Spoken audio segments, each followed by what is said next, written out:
మూత పెట్టి మగ్గించుకుందాం. ఈ వెజిటేబుల్స్ కొంచెం మెత్తబడ్డాయి కదా, దీంట్లోకి కచ్చపచ్చగా దంచుకున్న కొంచెం అల్లము, రుచికి సరిపడా సాల్ట్ కొంచెం తక్కువే వేసుకోవాలి, ఎందుకంటే మనము ఇంతకుముందు రైస్లో వేసుకుంటాం కదా. ఒకసారి వెజిటేబుల్స్ చూద్దాము. చూడండి బాగా మెత్తబడ్డాయి కదా. ఇప్పుడు దీంట్లోకి మనము పగలగొట్టి పెట్టుకున్న 2 ఎగ్స్ని యాడ్ చేసుకుందాం.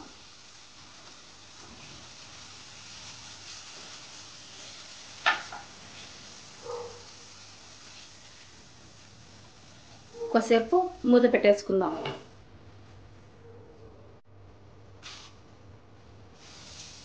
చూడండి ఎగ్ కొంచెం కుక్ అయింది కదా, ఎక్కువ కుక్ అవ్వనివ్వకూడదు, ఇలా కొంచెం కుక్ అయితే సరిపోతుంది. దీంట్లోకి కొంచెం ధనియా పౌడర్, కొంచెం కారం, చిటికెడు గరం మసాలా వేసుకొని బాగా మిక్స్ చేసుకుందాం.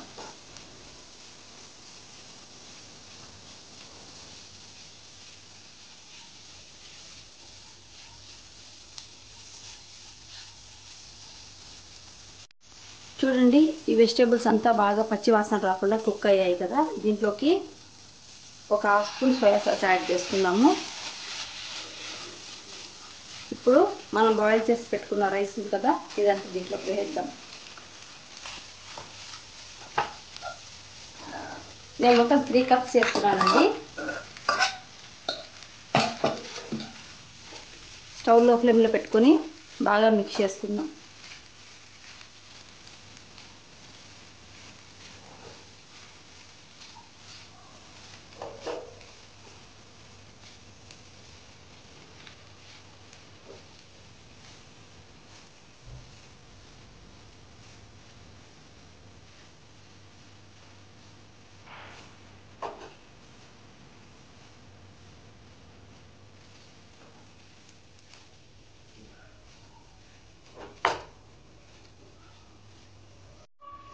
చూడండి అన్నీ బాగా కలిసేట్టుగా మిక్స్ చేసుకున్నాము.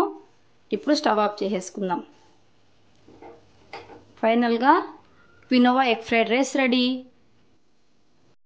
రైతా ప్రిపేర్ చేసుకోవడానికి ముందుగా ఒక కప్లో ఇలా కర్డ్ తీసుకోవాలి. ఈ కర్డ్లోకి సన్నగా తరిగి పెట్టుకున్న ఆనియన్స్, అలాగే సన్నగా తరిగి పెట్టుకున్న టమాటోస్, సన్నగా చాప్ చేసి పెట్టుకున్న కీరా, అలాగే సన్నగా తరిగి పెట్టుకున్న క్యారెట్ యాడ్ చేసుకుందాము. గార్నిష్ కోసం కొంచెం కొత్తిమీర యాడ్ చేసుకుందాము. రుచికి సరిపడా సాల్ట్ యాడ్ చేసుకోండి, అలాగే కొంచెం పెప్పర్ పౌడర్. ఇవన్నీ వేసి బాగా మిక్స్ చేసుకోవాలి. చూడండి రైతా రెడీ. ఇప్పుడు మిక్స్డ్ ఫ్రూట్స్ యాడ్ ఎలా చేసుకోవాలో చూద్దాము.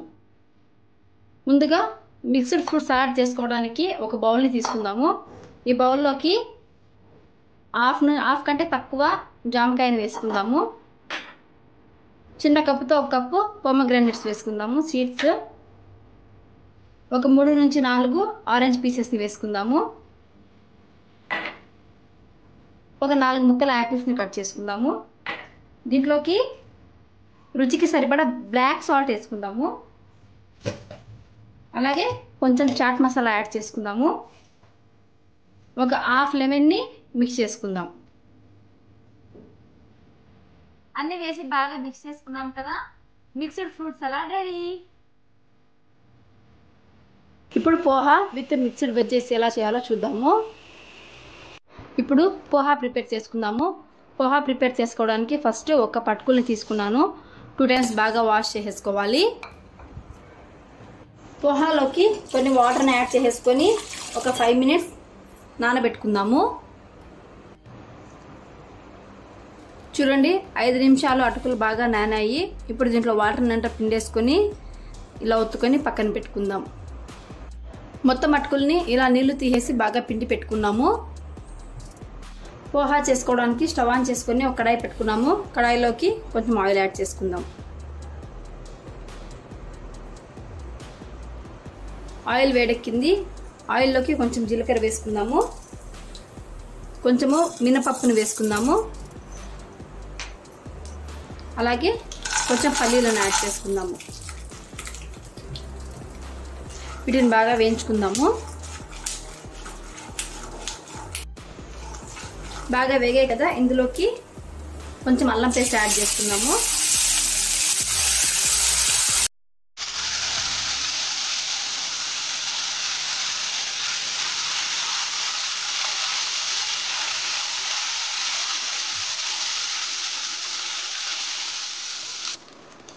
అల్లం పేస్ట్ బాగా వేగింది కదా, ఇందులోకి కట్ చేసి పెట్టుకున్న మన ఆనియన్ యాడ్ చేసుకుందాము.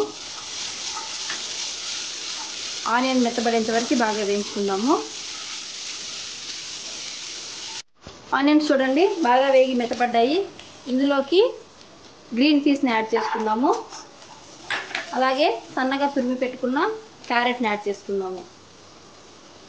ఒక 2 నిమిషాలు బాగా వేయించుకుందాము.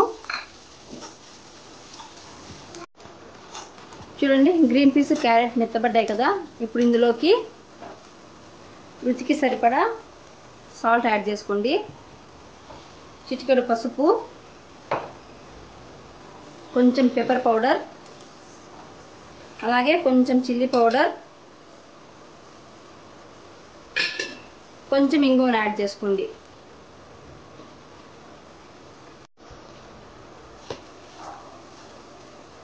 చూడండి మసాలా అంతా బాగా వేగిపోయింది. ఇప్పుడు దీనిలోకి మనం ముందుగా నానబెట్టి పెట్టుకున్న అటుకులు వేయించుకొని బాగా మిక్స్ చేసేసుకుందాం.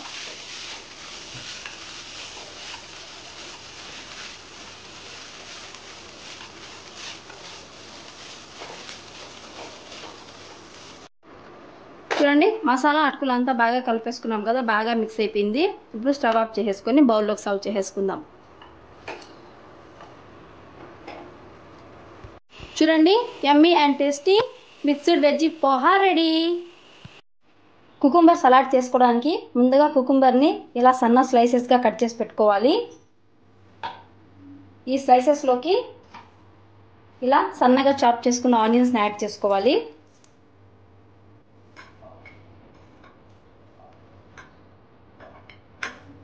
ఇప్పుడు వీటిలోకి కొంచెం లెమన్, మీ టేస్ట్కి తగ్గట్టుగా లెమన్ యాడ్ చేసుకోండి. నేను ఫ్యూ డ్రాప్స్ యాడ్ చేస్తున్నాను. ఇందులోకి రుచికి సరిపడా సాల్ట్ యాడ్ చేసుకుందాం. ఇప్పుడు ఈ మిశ్రమాన్ని బాగా మిక్స్ చేసుకోవాలి. మనం స్పూన్తో మిక్స్ చేయొచ్చు, అంత బాగా మిక్స్ అవ్వదండి. ప్రతి పీస్కి సాల్ట్ లెమన్ పట్టాలి కదా, అందుకని నేను చేతితో మిక్స్ చేస్తున్నాను.